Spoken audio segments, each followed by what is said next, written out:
Apakah Allah peduli kepada manusia? Saudara-saudara, salam sejahtera dalam Kristus Yesus. Pembahasan hari ini adalah lanjutan dari pembahasan sebelumnya tentang keberadaan Allah.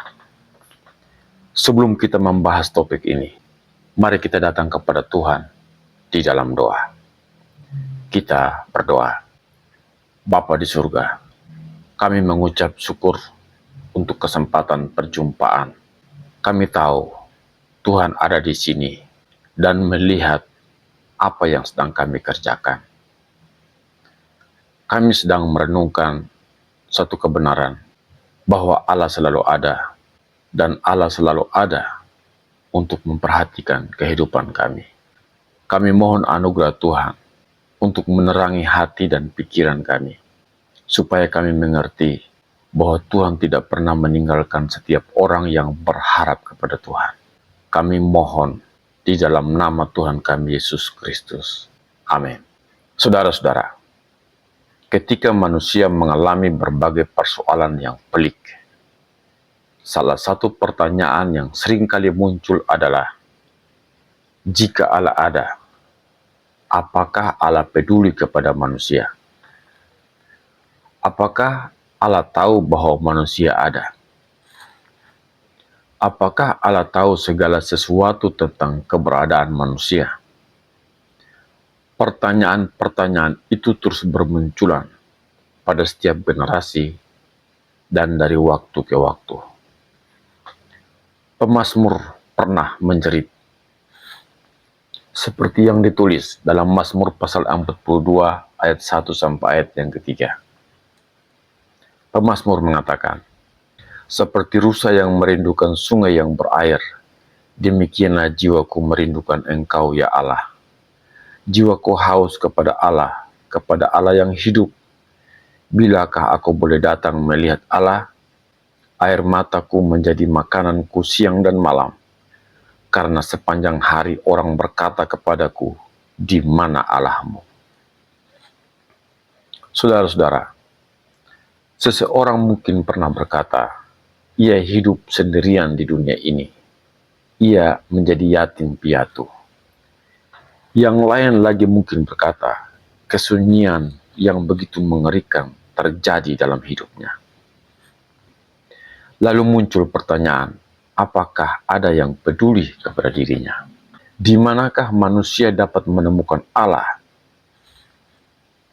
Tindakan bunuh diri yang dilakukan oleh banyak orang disebabkan oleh fakta bahwa hari-hari kebahagiaan mereka telah pergi. Mereka melihat bahwa kebahagiaan tidak berpihak lagi kepada mereka. Mereka melihat karir hidup mereka sudah selesai. Karena itu mereka memilih lebih baik mengakhiri hidupnya.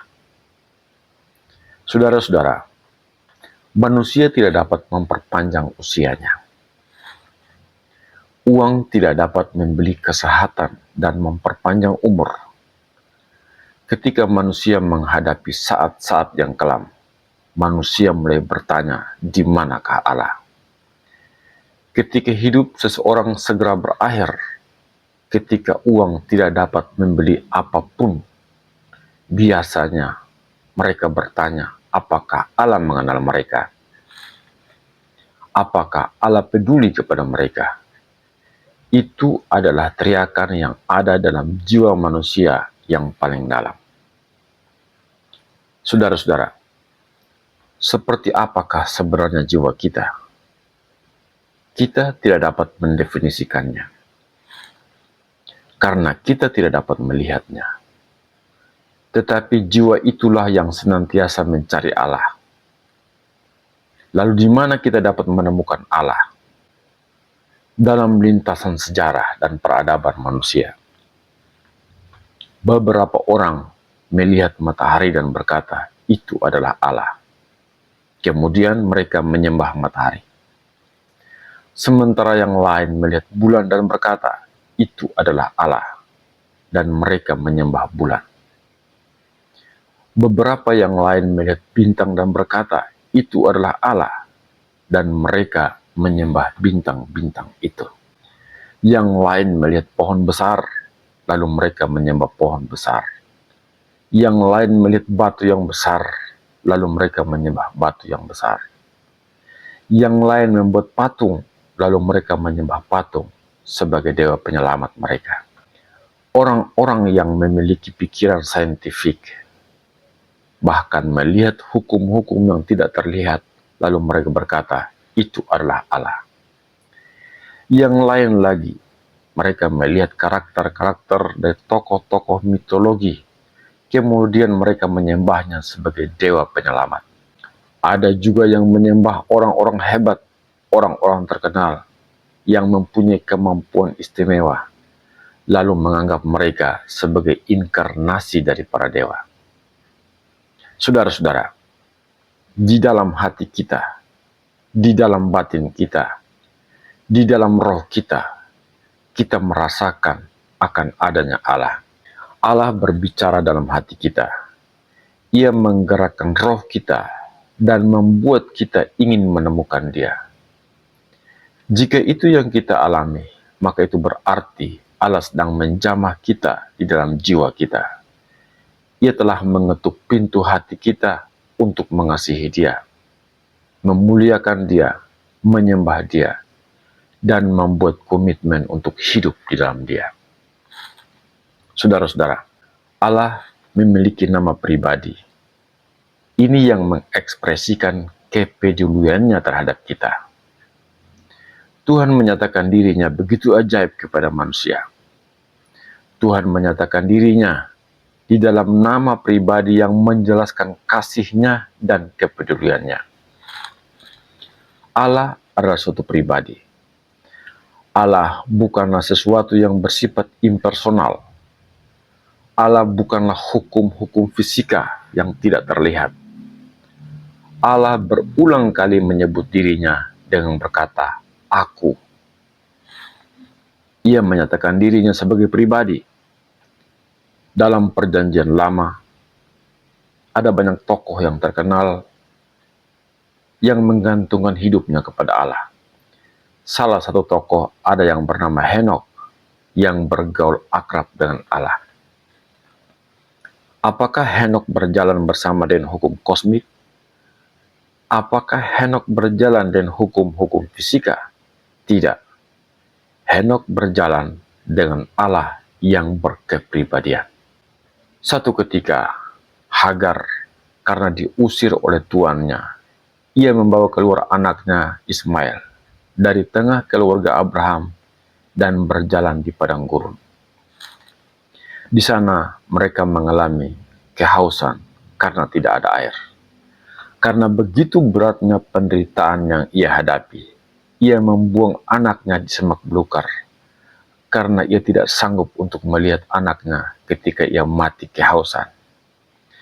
Lalu malaikat Tuhan menampakkan diri dan menguatkan dia dengan menunjukkan mata air. Allah membuka mata Hagar untuk melihat kepedulian Allah yang mengasihinya. Itu yang dicatat dalam Kejadian pasal 21 ayat 9 sampai ayat yang ke-20. Ini membuktikan bahwa Allah menyatakan dirinya dengan berbagai cara. Saudara-saudara, dalam perjalanan umat Israel keluar dari Mesir, dalam suatu nyala api di semak belukar, Tuhan Allah berbicara kepada Musa dan berkata, Aku telah melihat penderitaan umatku, dan aku telah mendengar teriakan mereka. Pergilah sekarang, dan aku akan mengutus engkau untuk membawa keluar umatku dari perbudakan. Musa menjawab, Tuhan, ketika aku datang kepada umatmu, dan menjelaskan kepada mereka tentang engkau yang mengutus aku, dan mereka bertanya kepadaku siapakah namamu, apa yang harus aku katakan? Lalu Tuhan menjelaskan kepada Musa mengenai nama pribadinya. Saudara bisa lihat dalam Keluaran pasal 3. Saudara-saudara, selama ribuan tahun, orang-orang Ibrani atau orang-orang Israel tidak berani menyebut nama Tuhan. Mereka menggunakan kata Adonai atau El Shaddai. Mereka tidak pernah menyebut nama pribadi Allah, karena mereka percaya jika mengucapkan nama itu secara sembarangan, mereka akan mati. Di dalam Alkitab Perjanjian Lama, kita menemukan kata Yahweh yang adalah nama Allah yang diberikan kepada Musa.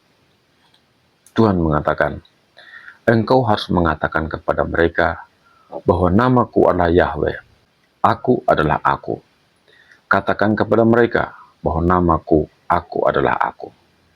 Ketika engkau pergi kepada umatku Israel, dan mereka bertanya kepadamu tentang siapakah namaku, engkau harus mengatakan kepada mereka bahwa namaku adalah, aku akan menjadi pembebasmu, pemimpinmu, tiang api pada waktu malam, dan tiang awan pada waktu siang.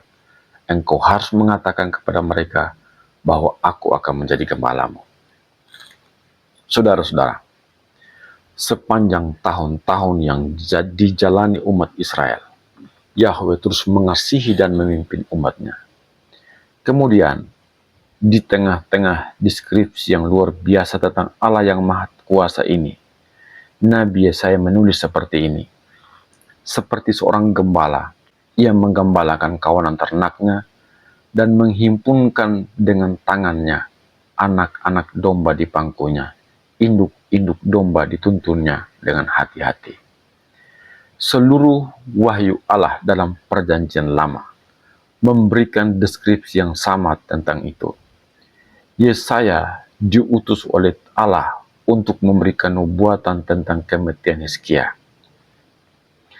Lalu Hizkia bertobat, Hizkia berdoa dan menangis di hadapan Allah.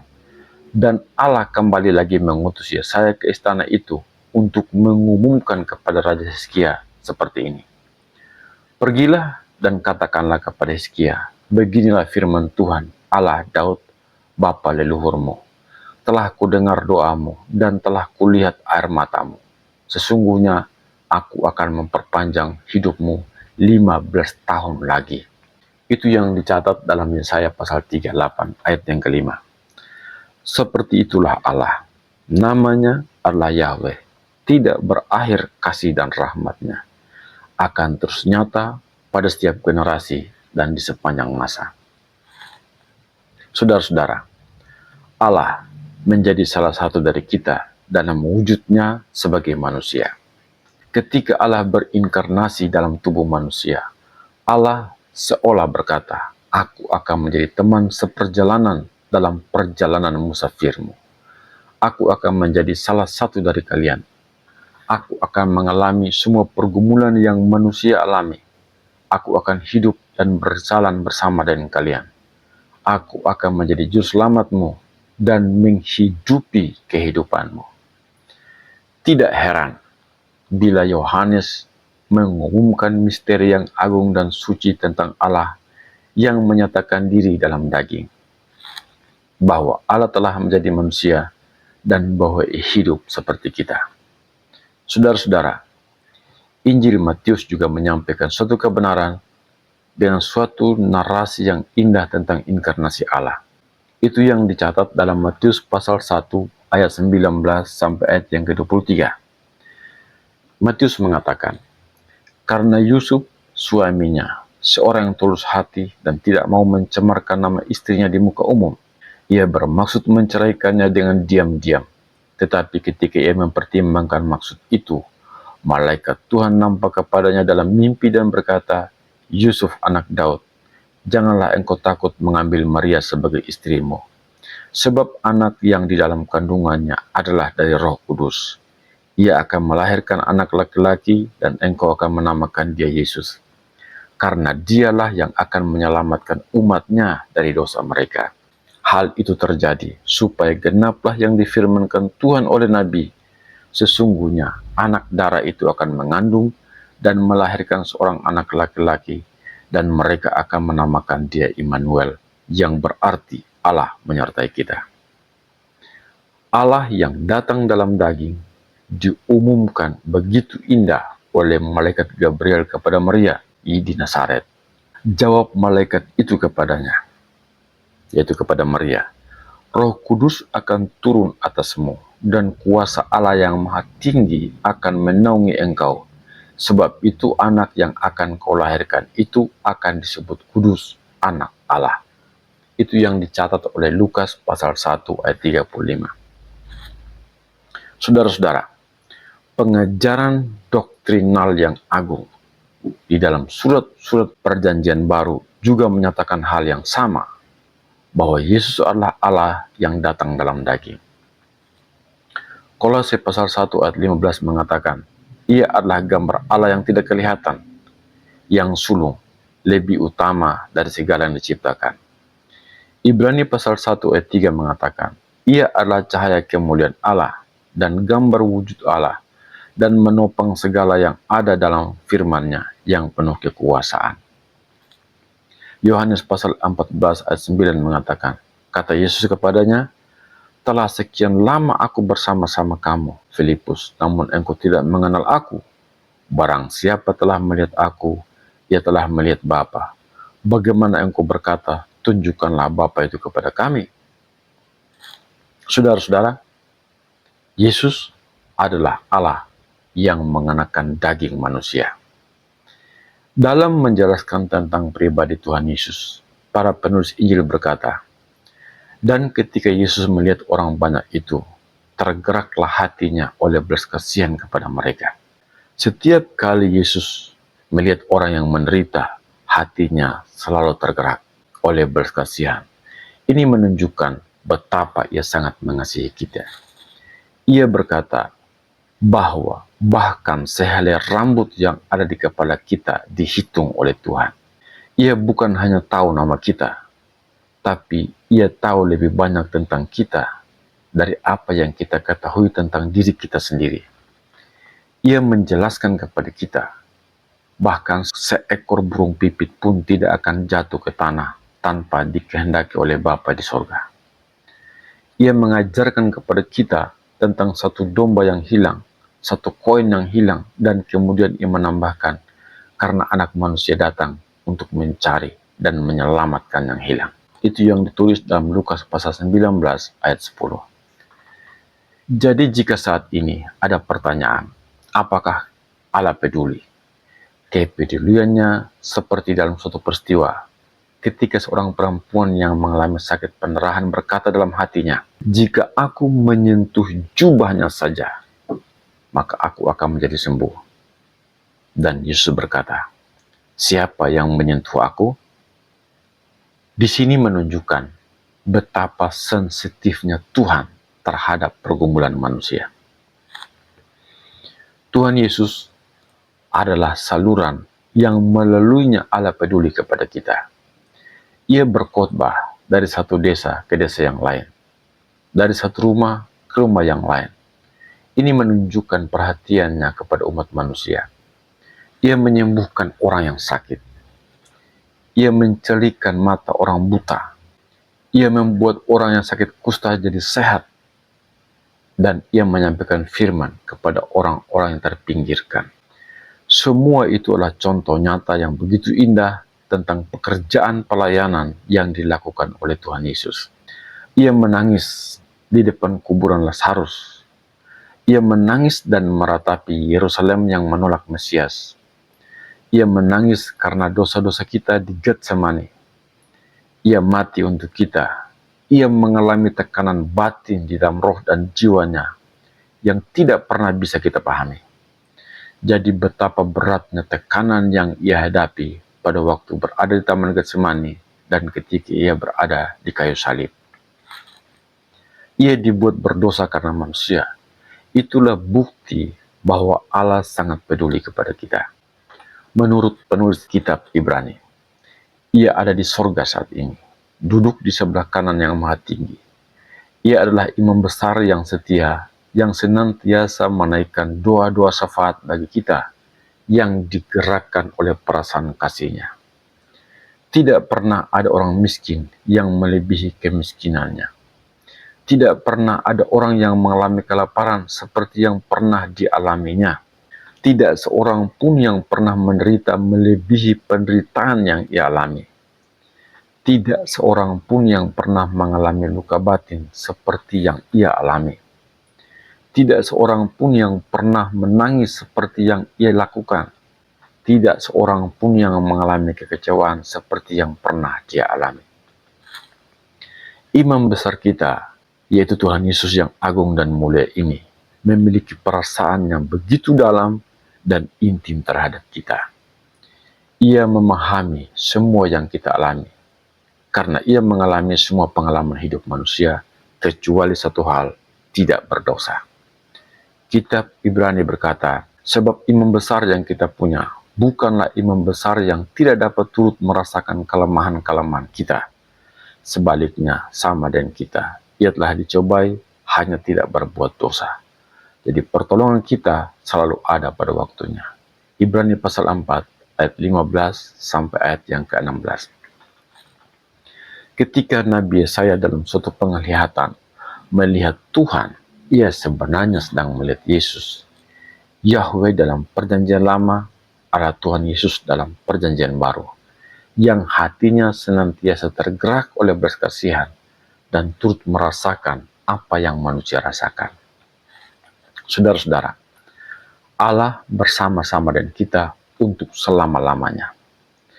Allah berjanji bahwa Ia akan bersama dengan kita di sepanjang masa. Allah mencurahkan roh-Nya kepada manusia, dan roh itu adalah roh Tuhan, juga adalah roh Yesus.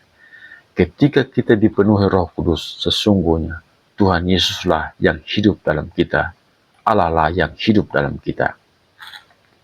Roh Kudus senantiasa mencari dan mengundang kita untuk datang kepadanya. Ini sama seperti ketika Allah di Taman Eden mencari Adam dan Hawa yang menyembunyikan diri dari Allah. Mereka bersembunyi dari Allah, tetapi Allah mencari mereka di dalam dunia yang penuh dosa, penghukuman, dan kegelapan. Allah bergerak di setiap bangsa. Ia bergerak di kota-kota besar maupun di kota-kota kecil. Ia bergerak di desa-desa. Ia bergerak di pelosok-pelosok pedalaman. Ia bergerak di setiap jiwa dari umat manusia. Allah mencari manusia. Ia selalu peduli kepada kita, sama seperti yang Ia lakukan di Taman Eden. Sama seperti yang Ia lakukan pada zaman Nuh. Sama seperti yang Ia kerjakan di zaman Abraham. Sama seperti yang Ia lakukan pada zaman Musa. Di sepanjang abad dan peradaban manusia, Allah bergerak, mencari, dan peduli kepada manusia. Pencarian itu selalu inklusif dan tidak pernah eksklusif. Contohnya, Rahab, seorang wanita sundal, justru masuk dalam daftar dari nenek moyang Tuhan Yesus yang lahir sebagai manusia. Ruth, wanita Moab, justru masuk dalam garis keturunan dari Tuhan Yesus. Allah justru mengirim Yunus ke Niniwe yang nyata-nyata adalah bangsa yang kejam terhadap orang Israel yang menjadi bangsa pilihannya. Bahkan Niniwe telah menghancurkan kerajaan Israel bagian utara. Oleh sebab itu, orang Israel sangat membenci orang-orang Niniwe ini. Namun Allah berkata kepada Yunus, pergilah dan berkhotbahlah kepada mereka. Ketika Yunus akhirnya berkhotbah di sana seperti yang diperintahkan Tuhan, bahwa 40 hari lagi Niniwe akan dihancurkan. Mereka diingatkan akan penghukuman Allah. Apa yang terjadi? Akhirnya raja dan seluruh orang Asyur itu membungkuk di hadapan Tuhan. Mereka mengoyakkan pakaiannya dan berbalik kepada Allah. Di sini, Allah di dalam anugerahnya mengampuni mereka. Allah selalu inklusif. Ia tidak pernah eksklusif. Saudara-saudara, kasih Allah lebih besar dari apa yang dipikirkan oleh manusia. Hatinya penuh dan berkasihan, dan itu bersifat kekal. Ketika Stefanus dirajam batu karena kesaksian imannya, Tuhan sudah berdiri di sana untuk menyambutnya. Ketika Paulus menghadapi kapal karam yang sangat mengerikan, Tuhan berdiri bersama Paulus. Ketika Yohanes dibuang ke Pulau Patmos, Tuhan Yesus juga ada di sana. Saudara-saudara, memang benar, selalu ada pertanyaan, mengapa Allah tidak membinasakan setan? sebagai penyebab dari segala penderitaan umat manusia. Mengapa Allah tidak menghapus dosa yang ada di dunia ini untuk selamanya? Mengapa kita hidup dalam kesusahan dan penderitaan? Ini adalah rahasia yang Allah simpan di dalam hatinya, yang mana kita tidak dapat memahaminya sekarang. Tetapi kelak, ketika kita sudah bersama-sama dengan Dia, kita akan mengerti hal itu. Namun penderitaan dan kesusahan yang kita alami hari ini adalah bagian dari kebaikan Allah yang Ia sediakan bagi kita. Salah satu doktrin yang agung yang saya temukan dalam kitab Ibrani adalah bahwa Yesus yang walaupun Dia adalah anak Allah, rela mengalami penderitaan yang sempurna. Ia setia menghadapi segala penderitaan. Ia bahkan mengalami penderitaan melebihi dari semua yang dialami oleh manusia. Karena itulah Ia layak untuk menjadi juru selamat, imam besar manusia. Karena Ia telah mengalami penderitaan yang dialami oleh manusia. Saudara-saudara, selalu ada alasan mengapa Allah memimpin kita kepada kesusahan. Ada tujuan tertentu dari semua itu dan akhirnya mendatangkan berkat dan kebaikan bagi kita. Jika saat ini Anda menderita, jika saat ini Anda berbeban berat, jika saat ini Anda mengalami frustrasi, jika saat ini Anda sedang dikecewakan, jika saat ini Anda mengalami keputusasaan, jika saat ini Anda mengalami terluka, Allah memiliki rencana yang baik di balik semua peristiwa itu. Dalam segala sesuatu, Allah bekerja untuk mendatangkan kebaikan bagi orang-orang pilihannya. Saudara-saudara, Allah berdaulat atas kehidupan dan ciptaannya. Ketika Dia berkata, namaku adalah aku, maka suatu hari kita akan bersama dengan Allah yang berdaulat di atas seluruh bumi. Setan tidak lagi menguasai kita. Setan telah diikat dan dilemparkan ke dalam neraka untuk selama-lamanya. Bumi yang rusak ini akan dibuat menjadi baru. Akan tiba saatnya di mana kematian tidak akan ada lagi. Kesedihan dan duka tidak akan ada lagi. Tidak akan ada yang menghancurkan atau merusak hidup kita. Tidak akan ada yang membuat kita menangis. Kita akan hidup di hadiratnya di dunia tanpa akhir. Kita akan melihat muka dan kita akan berjalan di dalam hadiratnya. Sekali lagi, jika ada pertanyaan, apakah Allah peduli kepada kita? Apakah Allah mengenal kita? Apakah Allah melihat kita? Saya katakan, Allah sangat peduli. Allah tahu dan melihat kita. Allah adalah pribadi yang mengasihi, pribadi yang peduli, pribadi yang memahami, pribadi yang menyelamatkan, pribadi yang mengampuni, pribadi yang menolong, pribadi yang menguatkan. Allah berjalan di samping kita. Ia berjalan di dalam hidup kita. Ia mengasihi kita ketika kita merasa terbuang. Ia menolong kita ketika kita terjatuh.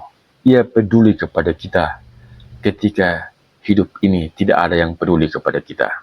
Itulah Allah yang agung, Yahweh, Yesus Kristus, Tuhan kita. Sampai jumpa dalam program selanjutnya. Tuhan Yesus memberkati kita. Amin.